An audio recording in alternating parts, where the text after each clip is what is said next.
Yo, what is up, guys? It's Pedro here, and the Washington Commanders 2024 schedule has been released. We're going to go over it, talk about some of the good things about it, some of the bad things about it, and some hidden things you wouldn't have known otherwise. If you guys are new, make sure to subscribe, hit that like button, and that notification bell as well. I'll also give you guys around, what my win total will be for the Washington Commanders. All right, so let's get into it. This is a big deal from fans every year. I don't think it's a big deal. It's a schedule. We already knew who the Commanders were playing, and now I guess it's just which week and where they're playing. Or I guess you also already knew where the games were being played. It's really about what week, what times, and when they get their bye week, stuff like that. So we'll get into it. Tampa Bay week 1 at Tampa. So not a super tough matchup, but it's not an easy one. I mean, this is a playoff team. They're not an elite team, but they're a good team. They still got Baker Mayfield. They still got Mike Evans. I think they still got Chris Godwin. They have a lot of their guys coming back, so they've got a good squad. So it's not going to be an easy win or easy game at all, especially being at Tampa. It's Jaden Daniels' first game going against Todd Bowles. It's going to be a tough game. They're a tier 2, tier 3 team, but hey, we just had the number 2 overall pick, so you can't expect us to go crazy this year. I would love to win that game, but it's going to be tough. Then you play at home against the New York Giants. It's a game I really, really want to win. The Giants have had our number the last few years, and every time I make this video, I'm like, okay, we're going to win 1, maybe 2 games against the Giants, and guess what? Every year we get swept except for the Joe Judge year, the second Joe Judge year that they had, where we swept them. Then you go at Cincinnati. That's going to be, Monday night football game. It's going to be tough. It's going to be hard to win that game unless Joe Burrow's out. And yeah, so that's one primetime game we get. Then we go to Arizona. Cliff gets to get his revenge, I guess, or whatever you want to call it. Kyler Murray versus Jaden Daniels. It's a game that you could win. It's a game you could win for sure. Again, none of these games are easy because this team is not, this team was awful last year and the coaching's better and we've added a lot of players, but that doesn't mean this team's going to be a playoff team. I would love for it to be a playoff team, but definitely not banking on that. Then you play Cleveland at home. That's a tough game against a really good defense. So that's a game, Jaden Daniels could struggle in, but hopefully, he does fine. Then you play at Baltimore. Another very tough game. The only thing that's not bad is the travel. Play at home against Carolina, at home against Chicago. 2 games that are very winnable, especially against Carolina. You should win that game. Against Chicago, it's at home. Chicago did get better. It really just will depend on how Caleb's doing, but they have DJ Moore. They got Keenan Allen. They got Roma Dunze. So they have a lot of good, weapons on offense. And they got DeAndre Swift too, I believe. Yeah, I think they got DeAndre Swift. So they've got a good offense there. It's going to be a tough game. It's a winnable game. And then you go to New York, another winnable game, but it's not easy at all. Pittsburgh at home. It's a winnable game. Again, there's a lot of, in the NFL, there's very few games that aren't winnable because it's really any given Sunday, but there's not really any gimmies either, especially with this team and this schedule. And I'm not trying to say this team's terrible, but this team this past season was terrible. It's going to take a while before we really can get to the team spot we want to be, which is a perennial playoff contender and hopefully a Super Bowl champion. Let's see. Then we play at Philadelphia, Thursday night football. So very interesting again, where we're playing the Eagles and Cowboys very late in the season. Very late in the season, we start playing the Eagles and the Cowboys. I don't really like that. Same thing happened last year where both of our Cowboys games were late in the season. And I guess the Eagles games were early in the season, but interesting there. Then you go, Dallas, November 24th. I guess, is that the week before Thanksgiving? Then you play Tennessee at home. That's a game you should win. Then you got a bye week, another December bye week. So what is this? This is 18, 17, 16, 15, week 14. I think last year was week 15, another late one.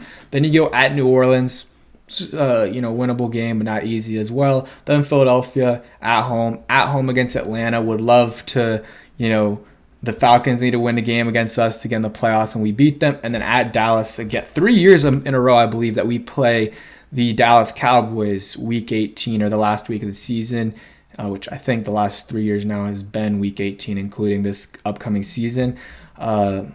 Because before it was a 17-game season. And then a preseason at New York, at Miami, and then at home August 25th against the New England Patriots. 9 home games. Let's look at some stuff. So Kevin Sheehan did some notes, kind of quick thoughts. 3 of first 4 on the road, including Monday Night Football at Cincinnati. Week 3, 4, final 6 at home.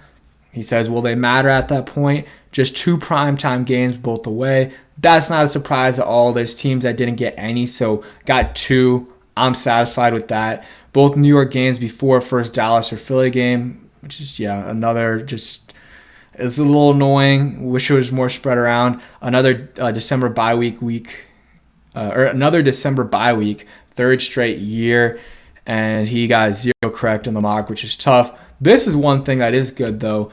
Miles, how many miles each team will travel. The Washington Commanders are traveling the least out of any team with 10,550 miles and 18 different time zones, I guess. The other teams in our division, the Eagles are pretty high up there. Was that 1, 2, 3, 4, 5, 6, 7, 8th? And then you got the Giants in the middle there and the Cowboys in the middle as well. So we got the least amount of miles expected to be traveled because of, one, we have an extra home game, and a lot of these teams are getting 1 extra away game, which adds to the travel. And then also we play at Baltimore, which is one of our road games, so very, very limited amount of travel. I mean, it's crazy the difference between like number 1 and the last ranked team in terms of the amount of miles. 26,800 to 10,500. It's not a huge deal, but it is one of those things that makes a little bit of a difference. Some teams get really tired, and it does add on at the end of the season when you're traveling a lot versus only having to travel a couple hours. But it is the NFL, and you have a week between games for the most part. So you have time to adjust. Versus NBA, it's, sometimes you got back-to-backs or it's in 2 days. So it does matter more in the NBA and MLB as well. Let's see any other things. And we'll talk about the signing the Washington Commanders made. But overall, it's going to be a tough season for the Commanders, I believe.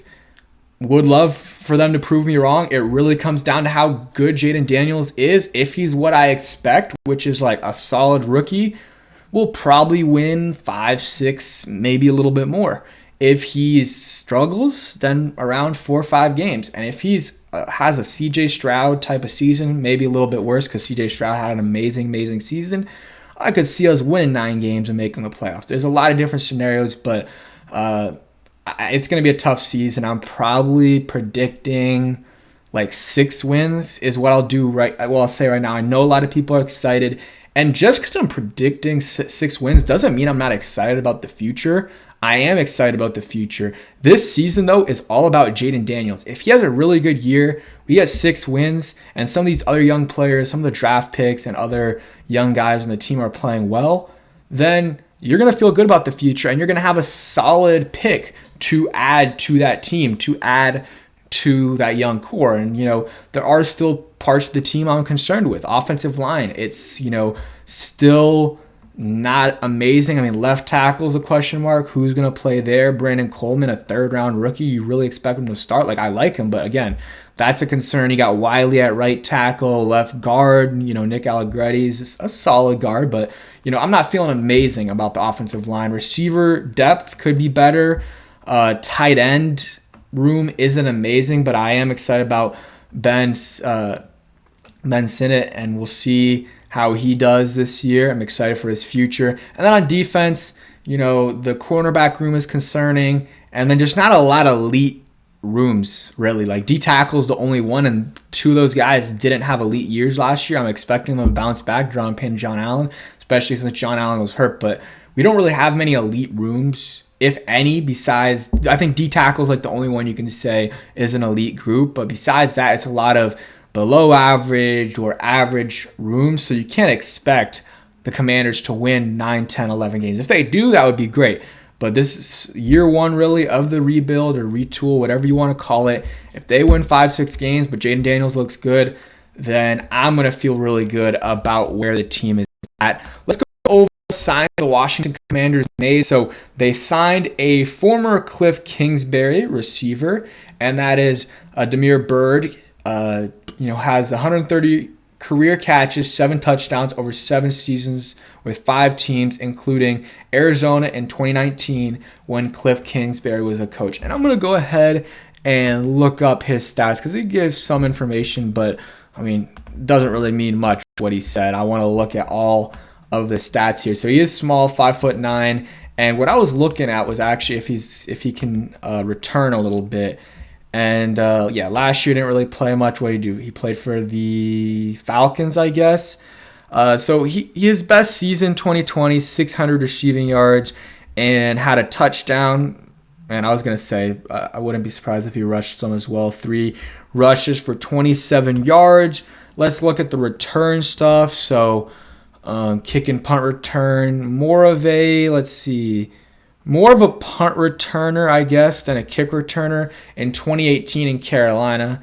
Another Carolina guy, but of course Ron's not here. 11 returns for 104 yards. So honestly, not a lot of return experience, but could be a guy that they look to return. As a kick returner, though, in 2017, only had 7 returns, but 229 yards and a touchdown. That is very, very good. 32.7 yards per return is absolutely insane, but really hasn't gotten a lot of returns in total. 15 punt returns, 14 kick returns. So not expecting him to do it here, but it is a small guy. Maybe they want him to do that. I want to see what his 40 time is because I'm pretty sure he's a quick guy. So, 4.28 40.